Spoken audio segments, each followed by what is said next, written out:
Hello everybody! So I was down here exploring this dungeon when I got this thing on my hand, and now I can't get it off and started to lose feeling in my fingers. So I think this might be a good time to check out one of the simplest and squishiest monsters out there. It's time that we check the Bestiary on the Blob.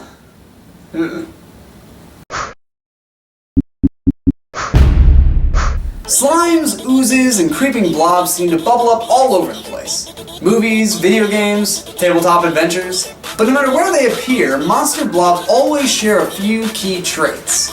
With that in mind, let's take a look at blob physiology. Blobs are formless masses of acidic digestive substances. They ooze around looking for food to absorb and assimilate into themselves. And while at first it might seem like these monsters were mindless masses of slime, they actually show a degree of intelligence. Blobs aren't very fast. So to make up for the shortcoming, monster blobs act as ambush predators. Having a formless body, they can get through any tight space and stick to almost any surface. Blobs will often grab their prey when they least expect it, sliding through pipes or vents in a building, or sticking to the ceiling of some lost dungeon and lying in wait for some unknowing victim to stumble underneath it so it can drop down like the world's worst loogie. Like this guy who dropped down from above. These things might not know how to solve a complex problem, but they're certainly smart enough to sneak up on their victims. Now, as the blob eats more food, it will grow bigger in proportion to the size of its meal.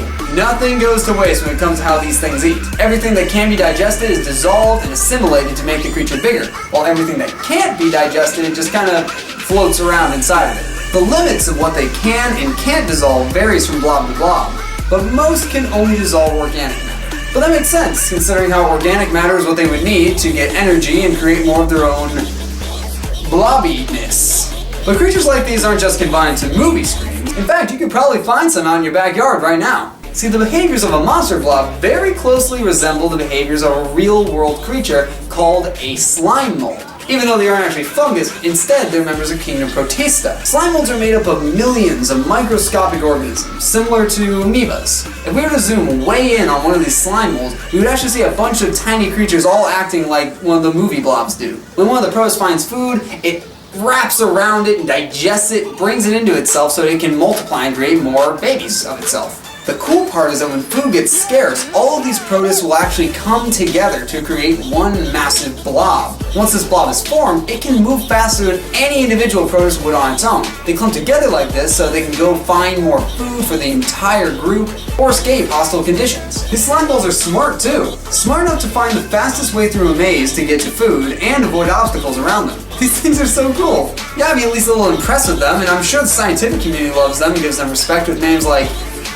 dog vomit, or chocolate tubes. Okay, never mind, these things get no respect. Now, if you see one in your backyard or around your house, don't worry, it's not going to melt your face off. Slime molds are actually very helpful because they mainly feed on dead vegetation, breaking down and eating dead plants so new plants can grow in its place. But while slime molds are harmless and helpful, monster blobs will melt your face off. So I think it's probably a good idea at this point to talk about how you can protect yourself from them. Rule number 1 with blob safety, and I cannot stress this enough: don't get close to it. Once a blob has its slimy grip on you, you are almost certainly done. Even if you could somehow physically beat it off without getting yourself more entangled, the acid scarring left on your body from even brief contact with this creature could be enough to incapacitate you and leave you unable to get away. Don't get close. Even if done from a safe distance, any kind of physical assault's not advised. Blobs have no vital organs or weak spots to hit. So most physical damage, everything from throwing rocks at it to shooting a gun, wouldn't really do much to bring it down or even deter it. You could actually end up making the situation worse by hitting it so hard you splash it apart and create multiple blobs that you'll have to deal with all at once. Now, as sturdy as these things are, you can still beat them. With temperature. You could freeze it solid. Something I'm about to try and do with the CO2 in this fire extinguisher on our little friend here.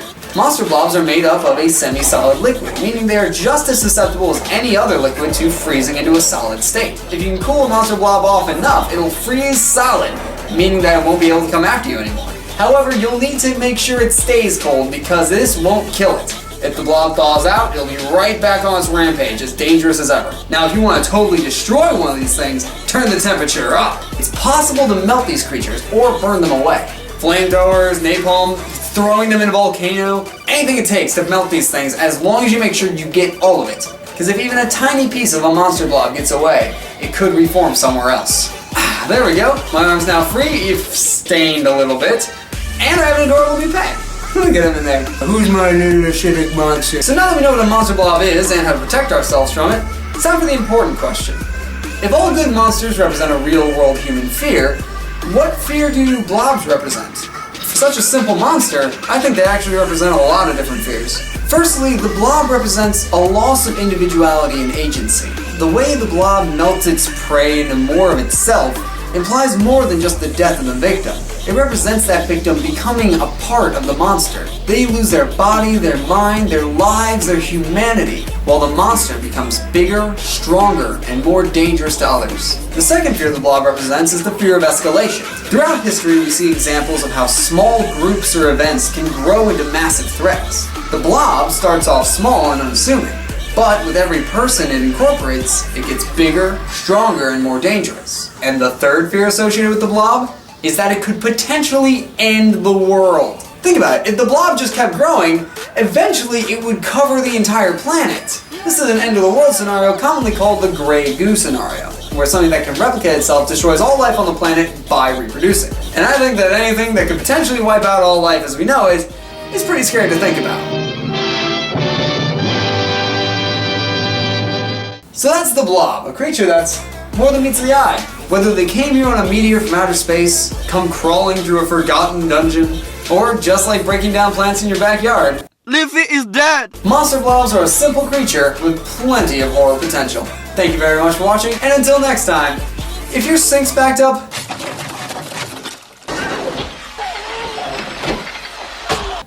call a plumber. Bye.